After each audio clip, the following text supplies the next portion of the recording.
డొక్కా సీతమ్మ పుట్టిన నేల, జగన్నాథ పండితురాయలు అలంకార శాస్త్రం, తర్క శాస్త్రం ముంగండ గ్రామంలో పండిత గ్రామంగా పిలిచే అలాంటి మహాపండితులు పుట్టిన ఈ నేలకి మనస్ఫూర్తిగా ప్రతి ఒక్కరికి హృదయపూర్వక నమస్కారాలు. ఉపన్యాసం ప్రారంభించబోయే ముందు ఈ రోజున ఈద్ ముబారక్ ముఖ్యంగా తెలుగు రాష్ట్రాల్లో ఉన్న ఇస్లాం మతాన్ని పాటించే మా తోటి సోదరీమణులకి సోదరులందరికీ రంజాన్ శుభాకాంక్షలు. మా కూటమి తరఫున, భారతీయ జనతా పార్టీ తరఫున, తెలుగుదేశం పార్టీ తరఫున, జనసేన పార్టీ తరఫు నుంచి మీ అందరికీ ఆంధ్రప్రదేశ్లో, తెలంగాణలో, ముఖ్యంగా ఆంధ్రప్రదేశ్లో ఉన్న మా ముస్లిం సమాజం అందరికీ కూడా రంజాన్ శుభాకాంక్షలు తెలియజేస్తాం. అలాగే ఈ రోజున బీసీలకు ఇలవెల్లిపోయిన సామాజిక న్యాయం గురించి నిరంతరం కృషి చేసిన కృషివలుడు జ్యోతిబా పూలే జయంతి. అలాంటి ఆయన జయంతి రోజున అందరం బాగుండాలి, బీసీలకి సాధికారత రావాలి. అది కూటమి ద్వారా సాధ్యం పడుతుందని మీ అందరికీ తెలియజేసుకుంటూ ఒకసారి జ్యోతిబా పూలే గారికి మనస్ఫూర్తిగా ధన్యవాదాలు తెలియజేసుకుంటున్నాం. కలహాల సీమ కాదు, ఇది ప్రేమ సీమ, కొబ్బరి సీమ. కొబ్బరి నీళ్ళు ఎంత మాధుర్యంగా ఉంటాయో, ఎంత మధురంగా ఉంటాయో, అలాంటి లేత మనస్సు ఉన్న ఈ కోనసీమని జగన్ వచ్చి కలహాల సీమగా చేయడానికి ప్రయత్నం చేశాడు. మీ అందరి సహకారంతో ఆ రోజున మేమందరం ఉండి ఈ కలహాల సీమ కాకుండా, కొట్లాట సీమ కాకుండా 2.5 లక్షల ఎకరాల హెక్టార్లలో కొబ్బరి తోటలతో నిండిపోయిన ఈ అందాల సీమని తిరిగి ప్రేమ సీమగా మార్చుకోవడానికి మేమందరం సాయశక్తిలా కృషి చేశాం. భవిష్యత్తులో కూడా కలహాల సీమ కాకుండా, కొట్లాట సీమ కాకుండా ప్రేమ సీమ ఉండాలి. అన్ని కులాల మధ్య శెట్టి బలిజలు గాని, కాపులు గాని, మాలలు గాని, మాదిగలు గాని, క్షత్రియ సామాజిక వర్గం, వాడ బలిజలు, మత్స్యకారులు, అన్ని బీసీ వర్గాల్లో ఉన్న సంఖ్యాబలం లేని 127 కులాలందరికీ కూడా, ముస్లింలకి, క్రిస్టియన్ మతాన్ని పాటించే ప్రతి ఒక్కరికి కూడా ఇది అందరం అన్యోన్యంగా ఉండాల్సిన సమయం ఇది. ఇందాక 4 దశాబ్దాల రాజకీయ దురంధరుడు మన తాడేపల్లిగూడెం సభలో చెప్పాను. క్లేమోర్ మైన్లు ఆయన వెళ్తున్న బండిని లేపేస్తే కింద పడి చొక్కా దులుపుకొని ఏమాత్రం భయం లేకుండా మళ్ళీ ముందుకెళ్లి దశాబ్దాల పాటు రాజకీయాన్ని నడిపిన ఒక రాజకీయ దురంధరులు శ్రీ చంద్రబాబు నాయుడు గారు. అలాంటి వ్యక్తి ఈ రోజున మేమందరం కలిసి ఎందుకు వచ్చాం మీ ముందుకంటే, ఇది నిన్న సభలో కూడా చెప్పాను, ఒక దేహానికి ఒక రక్తనాళం సరిపోదు, ఒక దేశానికి ఒక నది సరిపోదు. త్రివేణి సంగమం లాగా భారతీయ జనతా పార్టీ, తెలుగుదేశం, జనసేన, ఆంధ్రప్రదేశ్ 5 కోట్ల మంది ప్రజల్ని కాపాడడానికి త్రివేణి సంగమం లాగా మేమందరం కూర్చొని మీ భవిష్యత్తు కోసం అండదండలుగా ఉండాలని చెప్పే ఈ అలయన్స్ ని ఏర్పాటు చేశాం. మీకు భవిష్యత్తులో ఉపాధి అవకాశాలు కానీ, ఉద్యోగ అవకాశాలు కానీ, ముఖ్యంగా మన 2.5 లక్షల హెక్టార్లు ఉన్న ఇక్కడ ఉన్న విశాలమైన కొబ్బరి తోటల్లో కనీసం ఒక కోకోనట్ బోర్డు ఇప్పుడు దాకా మనం ఏర్పాటు చేసుకోలేకపోయాం. అంబాజీపేటలో కొబ్బరి పరిశోధన కేంద్రం ఉన్నా కానీ మన కేరళ తరహాలో లేదా తమిళనాడు తరహాలో దాన్ని అత్యాధునికమైన మనకి దీంతో పరిజ్ఞానంతో కావాల్సిన పరిశ్రమలు నెలకొల్పలేకపోయాం. అలాగే కోనసీమ రైతాంగం క్రాప్ హాలిడే ప్రకటించింది. ఇలాంటి దుస్థితి రాకుండా మా ఎన్డీఏ కూటమి, తెలుగుదేశం, జనసేన, భారతీయ జనతా పార్టీ కూటమి రైతు కన్నీరు తొడిచే కూటమి అవుతుంది మనస్ఫూర్తిగా తెలియజేసుకుంటున్నా.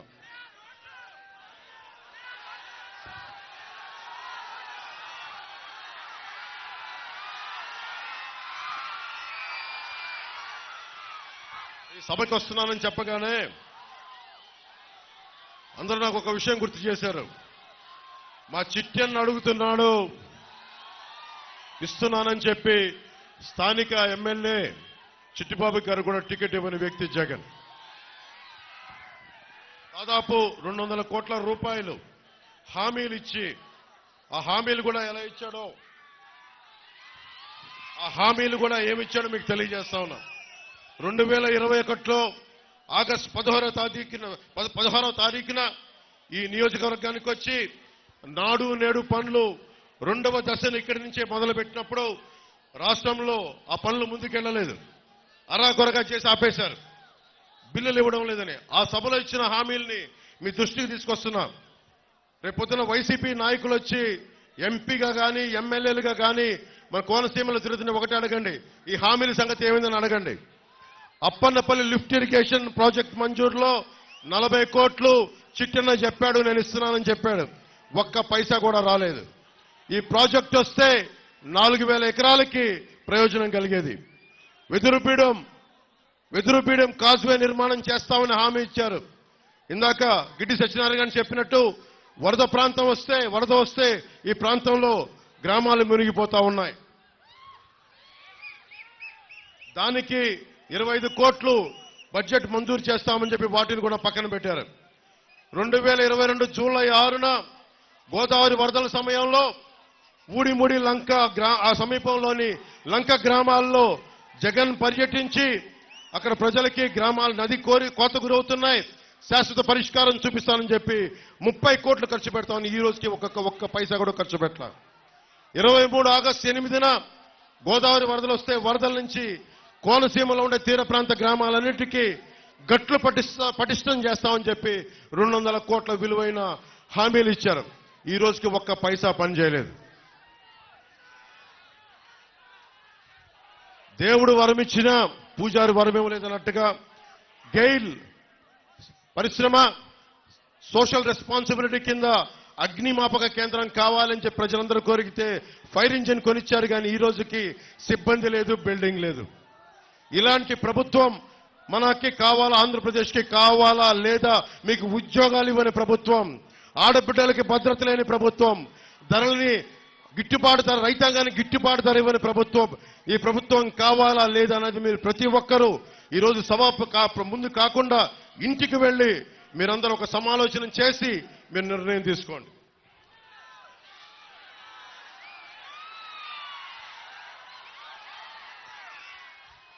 కోనసీమలో కొబ్బరి తోటని పెద్ద కొడుకు అభివర్ణిస్తారు. ఒక కొబ్బరి చెట్టు ఉంటే మా పెద్ద కొడుకని. అలాంటి కొబ్బరి చెట్టు ఒకప్పుడు నెలకి ఎకరానికి 1000 కాయలు వస్తే ఈ రోజున 200 కాయలు కూడా రాని పరిస్థితి. అరాకొర పరిస్థితులతోటి ప్రభుత్వం మనకి విధి విధానాలతోటి ఇంకా వెనకబడిపోయింది. అలాంటి కొబ్బరి రైతాంగానికి, వరి పండించే రైతాంగానికి మేమందరికీ మీకు అండగా ఉంటాం. నేను పిఠాపురం నుంచే పోటీ చేస్తున్నాను. నేను మీకు అందుబాటులో ఉంటాను. ఒకప్పుడు సర్ ఆర్థర్ కాటన్ మీకోసం ఎలా పనిచేశాడో మా కూటమిలోని ప్రతి ఒక్కరూ మేము అలా పనిచేస్తాం. మన డెల్టా ప్రాంతాలను కానీ, మన మెరక మెట్ట భూములు కానీ, మనకి కాలువలకి దూరంగా ఉండే పొలాలకు కూడా నిజంగా నీరు అందించాల్సిన అవసరం ఉంది. కనీసం 5 కోట్ల ఇరిగేషన్ శాఖ వాళ్ళకి ఇవ్వాల్సిన అవసరం ఉంది. ఎందుకంటే వాళ్ళకి లిఫ్ట్ ఇరిగేషన్ చేసి దూరంగా ఉండే పొలాలకి ఇద్దాం డబ్బులతో 5 కోట్లు కూడా రిలీజ్ చేయలేకపోయారు. సొంత డబ్బులతోటే పాపం రైతాంగం కష్టపడతా ఉంది. ఇలాంటి పరిస్థితుల్లో ఉండే రైతాంగానికి మేమందరం భద్రత తీసుకొని అమలాపురం తర్వాత కోనసీమ, అమలాపురం పార్లమెంట్లో ఉండే రైతాంగాన్ని సమూలంగా ప్రతి ఒక్కరికి కూడా మేము మీకు అండదండలుగా ఉంటాం. మేము మీకు రక్షిస్తాం. మిమ్మల్ని మీ అందరికీ అండదండలుగా ఉంటామని తెలియజేస్తా ఉన్నాం.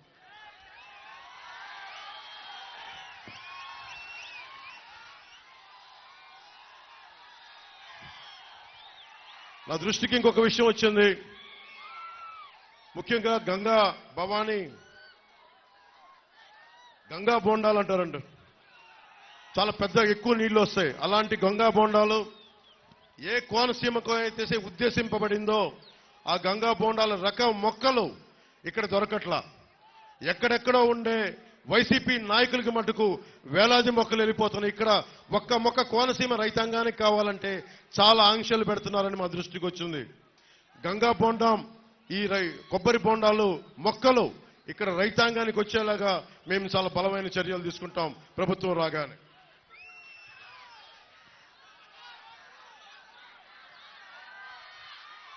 రైతు భరోసా కేంద్రాలు దళారీ వ్యవస్థని దోపిడీ చేస్తున్నాం.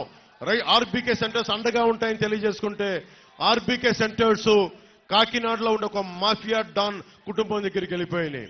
ఆ మాఫియా డాన్ ఎవరో తెలుసు మీకు. ఆ మాఫియా డాన్తో మేము పోరాడుతున్నాం. జగన్ పెట్టుకున్న మాఫియా డాన్ని తగలేసి తరిమేసే వరకు మేము నిద్రపోం. ఖచ్చితంగా వాళ్ళందరినీ పనిష్మెంట్ చేస్తాం. ఖచ్చితంగా చట్టపరంగా వారికి చర్యలు తీసుకుంటాం. వాళ్ళందరికీ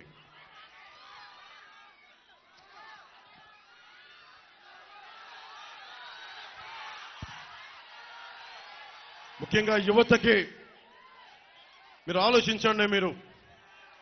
మనం కులాలు దాటి, మతాలు దాటి, ప్రాంతాలు, జిల్లాలు స్థాయి దాటి రాజకీయం ప్రయోజనాలు ఆలోచించకపోతే అందరం నష్టపోతాం. ఈరోజు నిజంగా నాకు సరదా కాదు. ఇందాక పెద్దలు చంద్రబాబు గారు చెప్తున్నట్టుగా, నేను వస్తే నా కులం నాయకుల చేత తిట్టిస్తారు, బీసీ నాయకుల చేత తిట్టిస్తారు, ఎస్సీ నాయకుల చేత తిట్టిస్తారు. అందరూ ఎస్సీ నాయకులు తిట్టట్లా, అందరూ బీసీ నాయకులు తిట్టట్లా, అందరూ కాపు నాయకులు తిట్టట్లా. ఒకళ్ళో ఇద్దరు ఉన్నా నేను కాదంటలా. కానీ ఇవన్నీ నేను ఎందుకు పడుతున్నానంటే, మా అక్క చెల్లెళ్ళు కన్నీళ్లు తుడవటానికి, మా యువతకి ఉపాధి అవకాశాలు రావడానికి. ముఖ్యంగా చూడండి, ఎస్సీ నియోజకవర్గాల్లో నేను లండన్లో అంబేద్కర్ భవన్కి వెళ్ళాను. వెళ్తే ఆయన గొప్పగా ఫొటోస్ ఉంటాయి. ఆయన పేరు మీద చంద్రబాబు నాయుడు గారు అంబేద్కర్ విదేశీ విద్యా పథకం చేస్తే, విధానాన్ని తీసుకొస్తే అవి తీసేసి జగనన్న విదేశీ విద్యా పథకం అని చెప్పి దానికి కూడా డబ్బులు ఇవ్వలేదు. మేము రాగానే ఆ పేరు తీసేసి అంబేద్కర్ గారికి గౌరవం ఇచ్చేలాగా, ఆ జై భీమ్ అన్న దానికి గౌరవం ఇచ్చేలాగా అంబేద్కర్ విదేశీ విద్యా పథకాన్ని తిరిగి తీసుకొస్తాం. మనస్ఫూర్తిగా చెప్తా ఉన్నాను. ముఖ్యంగా పరిశ్రమలు రావాలి ఇక్కడికి. మనకి ఇంత గొప్ప కొబ్బరి ఉంది, ఇక్కడ పంట ఉంది, దానికి అనుబంధ పరిశ్రమలు లేవు. నిజంగా కేరళ లాంటి చోట్ల ఆ కొబ్బరి పీచుని రోడ్లకి ఒక లేయర్గా వాడతారు. దాని మీద మన అంబాజీపేటలో జాతీయ పరిశోధనా కేంద్రం ఉన్నా కానీ దాని ఫలితాలను మనం వాడుకోలేకపోతున్నాం. ముఖ్యంగా కొబ్బరి పరిశోధన మనకి పారిశ్రామికంగా ఇక్కడ అనుబంధ పరిశ్రమలు వస్తే చాలా మంది యువతకి ఇక్కడ ఉపాధి అవకాశాలు దొరుకుతాయి. ఐటీ పరిశ్రమలను తీసుకొస్తున్నాం. నిన్న చంద్రబాబు గారు మేము అనుకున్నట్టుగానే చెప్పారు, సభలో కూడా చెప్పారు, వర్క్ ఫ్రమ్ హోమ్. మీ తల్లిదండ్రులను వదిలేసి మీరు ఎక్కడికి వెళ్లాల్సిన అవసరం లేదు. ఇక్కడ మన పీ గన్నవరంలోనే ఉండి, మన ఇళ్లలోనే ఉండి మీరు విదేశ మార్గం సంపాదించుకునేలాగా, మీకు జీతాలు వచ్చేలాగా ఆ పరిస్థితిని మేము తీసుకొస్తాం. అలాగే నేను కోరుకుంటుంది కూడా, నేను నా కోసం చేయట్లేదు ఇదంతా. నేను సినిమాలు చేస్తే నేను కోట్లు సంపాదించుకునే జీవితం నాది. ఈ రోజున ప్రతి అడ్డమైన వ్యక్తి నన్ను తిడతా ఉంటే నేను భరిస్తా ఉన్నాను. నేను మీ భవిష్యత్తు కోసం, మీ బిడ్డల భవిష్యత్తు కోసం 2047 ప్రధానమంత్రి గారు ఒకటే కోరుకున్నారు, మనకి భారతదేశంలో విదేశాలకు వెళ్లాల్సిన అవసరం లేకుండా విశ్వవిద్యాలయాలు ఇక్కడే బలంగా చేయాలి. యువతకి స్కిల్ డెవలప్మెంట్ చేయాలి. ఇందాక మాట్లాడుతూ ఉన్నారు, కులాల దీంతో పాటు కులాల సెన్సెస్ తో పాటు నేను కోరుకుంటుంది కూడా ఈ రోజున చంద్రబాబు గారి ముందు దృష్టిలో పెడతా ఉన్నాను. ఇంతమంది యువతున్నారు, మీ అందరి దగ్గర కూడా మీకు ఏ స్కిల్ ఉంది, మీ దగ్గర ఎలాంటి స్కిల్ డెవలప్మెంట్ కావాలి. నాలాంటి వాడే ఉన్నాడు మా అన్నయ్య చిరంజీవి గారు. మొన్నే ఇంతకాలం ఎప్పుడు నా మంచి కోరుకునేవారు. మొన్న మొదటిసారి ఆయనకు ఒకటి మనసు కదిలింది. కౌలు రైతులకి అండగా నిలబడినందుకు, అన్ని వేల మంది కౌలు రైతులకి మేము అండగా నిలబడిన కదిలి, నిజంగా జనసేన చాలా మంచి పని చేస్తుంది. ఎలాంటి కూటమి మీకు బాగుండాలని కోరుకుంటూ నాకు ఒక 5 కోట్ల రూపాయలు జనసేన పార్టీకి విరాళంగా ఇచ్చారు. ఏ సందర్భంలో చెప్తున్నానంటే, స్కిల్ డెవలప్మెంట్ ఉద్దేశించి చెప్తా ఉన్నా. మీలో నాకు తెలియదు, మీలాగే నాకు ఏం కోరికలు లేవు, ఏం అవ్వాలో నాకు తెలియదు.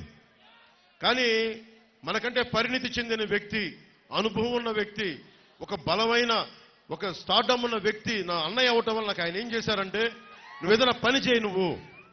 నేను నేను అనుకునేవాడిని మ్యాక్సిమం ఒక చిన్నపాటి 5,000 రూపాయలు ఉద్యోగం వస్తే సరిపోతుంది అనుకునేవాడు నా జీవితం అంతా. ఆయన కూర్చొని నన్ను మార్షల్ ఆర్ట్స్ లో జాయిన్ చేశారు.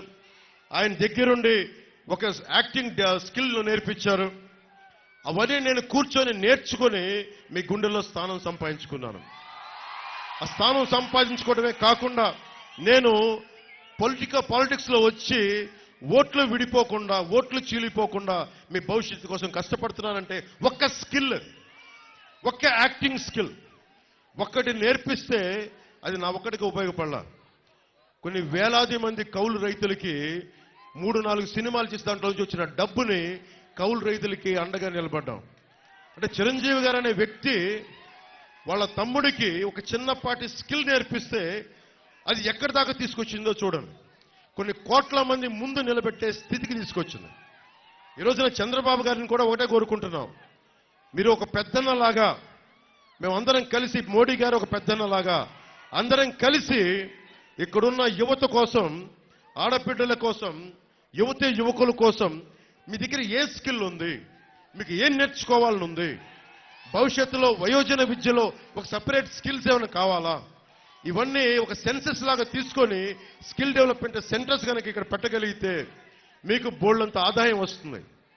మనకి బైబిల్లో ఒక సూక్తి చెప్తారు, చేపని ఇవ్వడం కాదు, చేపని పట్టివ్వడం నేర్పించుకోమని. మేము కోరుకుంటుంది సంక్షేమ పథకాలు ఏది ఆపం. నిన్న సభలో కూడా చెప్పారు చంద్రబాబు గారు, సంక్షేమ పథకాలు ఏది ఆపం. 10 రూపాయలు ఎక్కువ ఇస్తామే తప్ప 10 రూపాయలు తగ్గించే పని మేము చెయ్యం. ఇది మీరు మనస్ఫూర్తిగా నమ్మండి. ఎందుకంటే సొంత డబ్బుల్ని కౌలు రైతులకు ఇచ్చిన వాళ్ళం. అలాంటిది 4 దశాబ్దాల సుదీర్ఘంగా ఈ రోజున ఆయన అనుభవం, సంక్షేమం ఎంత బలంగా పనిచేస్తారో మీ అందరికీ తెలుసు.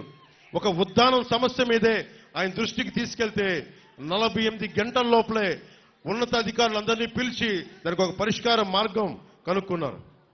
ఈ రోజున కూడా అదే పరిష్కార మార్గం వాళ్ళు పెంచుకుంటూ వెళ్తా ఉన్నారు. అందుకని నేను కోరుకుంటుంది, నేను ఎక్కువ మాటలు చెప్పను మీకు, దశాబ్ద కాలం నుంచి మీ భవిష్యత్తు కోసం పనిచేస్తానే ఉన్నాను. దశాబ్ద కాలం 2 చోట్ల ఓడిపోయినా కానీ మీ ముందు నిలబడే ఉన్నాను. ఒక్కసారి అడుగుతున్నాను, ఇంటికెళ్ళి అందరూ ఆలోచించుకోండి. అందరూ ఆలోచించుకొని కూటమికి ఎందుకు ఓటు వేయాలంటే, ఒక దౌర్భాగ్య ప్రభుత్వాన్ని చూశారు, దోపిడీ ప్రభుత్వాన్ని చూశారు, కోనసీమ లాంటి పచ్చడి సీమలో కులాల మధ్య కలహాలు పెట్టే ప్రభుత్వాన్ని చూశారు, సొంత మంత్రి ఇంటిని తగలబెట్టించుకునే ప్రభుత్వాన్ని చూశారు. అలా కాకుండా లా అండ్ ఆర్డర్ కోనసీమలో చాలా బలంగా ఉండే బాధ్యత కూటమి ప్రభుత్వం తీసుకుంటుంది. ఎవ్వరు తప్పులు చేసినా ఎవరిని శిక్షలకి అతిథులు కాదు ఎవరు కూడా. అలాంటి భవిష్యత్తులో అలాంటి లా అండ్ ఆర్డర్, బలమైన లా అండ్ ఆర్డర్ ఉండేలాగా, ముఖ్యంగా అన్ని వర్గాలకి న్యాయం జరిగేలాంటి ప్రభుత్వాన్ని తీసుకొస్తామని మీ అందరికీ తెలియజేసుకుంటూ, నాకు ఈ అవకాశాన్ని ఇచ్చిన నా కోనసీమ ఆడపడుచులకి, అన్నదమ్ములకి, ప్రతి ఒక్కరికి ధన్యవాదాలు తెలుపుకుంటూ, గాజు గ్లాస్ గుర్తు మీద గిడ్డి సత్యనారాయణ గారు పోటీ చేస్తా ఉన్నారు. పోలీస్ డిపార్ట్మెంట్లో పనిచేసిన వ్యక్తి. ఆయనకి మన కూటమి తరఫున, జనసేన పార్టీ తరఫు నుంచి గాజు గ్లాస్ మీద పోటీ చేస్తా ఉన్నారు, గుర్తు మీద పోటీ చేస్తారు.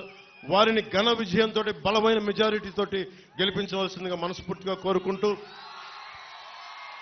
అలాగే బాలయోగి గారు ఒకటే కోరుకున్నారు, చిరకాల వాంఛ, బ్రిడ్జిలు కలవాలి. మనకి రామచంద్రాపురం నుంచి మన అమలాపురంకి ఇంకా రావాల్సిన బ్రిడ్జిలు ఉన్నాయి వాటన్ని. అలాగే కోనసీమ వాసులకి రైలు కూత వినిపించాలని తపన అయింది. మా వచ్చే, నాకు ఎంత సమయం పడుతుందో అనుభవజ్ఞులు వారే చెప్పాలి. నాకైతే కోనసీమలో రైలు కూత వినిపించే వరకు మేము అహర్నిశలు కష్టపడతాం. ఏదైతే బాలయోగి గారు కోరుకున్నారో, వారి అబ్బాయి సారథ్యంలో కోనసీమలో రైలు వెళ్లేలాగా, చక్కటి కొబ్బరి పొలాల మధ్య గొప్ప రైల్వే టూరిజం వచ్చేలాగా, ఒక రాజస్థాన్లో ఉండే ఒక ప్యాలెస్ ఆన్ వీల్స్ లాగా ఒక అద్భుతమైన, ఒక వీణులు విందు చేసే సుందర దృశ్యాలతోటి మధ్యలో కొబ్బరి వనాల మధ్యలో నుంచి రైల్వే వెళ్లేలాగా బాధ్యత మేము తీసుకుంటామని తెలియజేసుకుంటూ, అమలాపురం పార్లమెంట్ అభ్యర్థిగా తెలుగుదేశం సైకిల్ పార్టీ గుర్తు, మనకి సైకిల్ గుర్తు మీద పోటీ చేస్తున్నారు. వారికి మనందరూ బలమైన మెజారిటీ తోటి హరీష్ గారిని, బాలయోగి గారి అబ్బాయి హరీష్ గారిని గెలిపించవలసిందిగా మనస్ఫూర్తిగా కోరుకుంటా ఉన్నాను.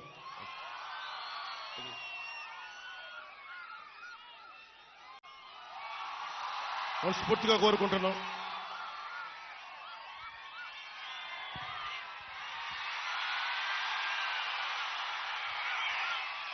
ఇంకో రెండు విషయాలు చెప్పి ముగించేస్తాం.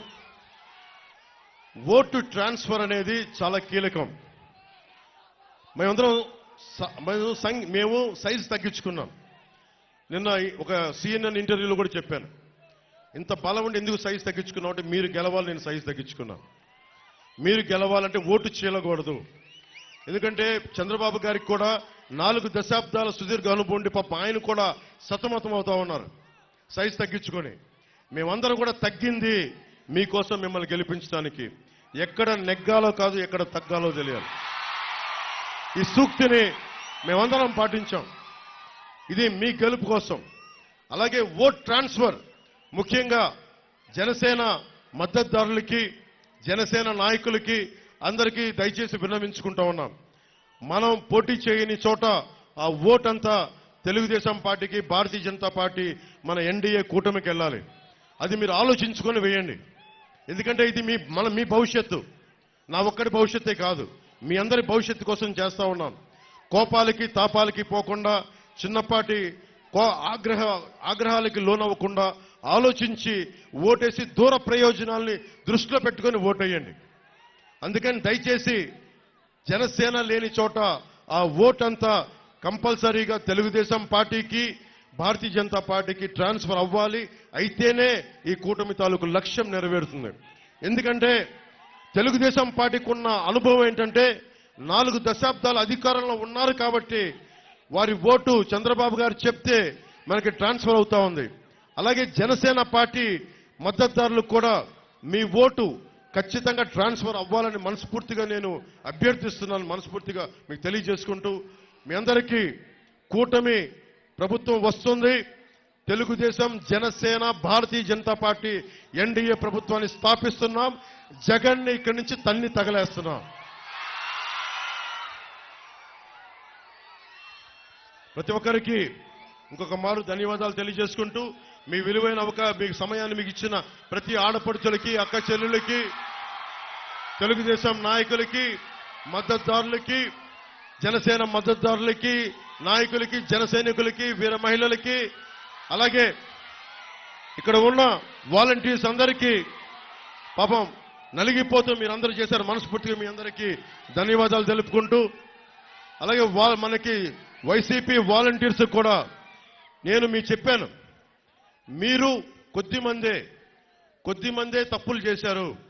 ఒక ఫ్రూట్ బాస్కెట్లో చెడిపోయిన 2 పండ్లు ఉంటే చాలు మొత్తం బాస్కెట్ అంతా పాడైపోతుందని చెప్పాను తప్ప నేను మొదటి నుంచి అదే కమిట్మెంట్తో ఉన్నాను. చంద్రబాబు గారు కూడా చెప్పారు, వస్తే 10,000 రూపాయలు అన్ని బాగుంటే 10,000 రూపాయలు ఇస్తాం మీకు అని చెప్పి ఘంటాపదంగా చెప్పారు. ఇది రాజకీయాలకు అతీతంగా మీరు ఉండాలని చెప్పి చెప్తా వచ్చారు. అలాగే మీ అందరికీ కూడా మరోమారు శుభాకాంక్షలు తెలియజేసుకుంటూ జై జనసేన, జై తెలుగుదేశం, జై బీజేపీ.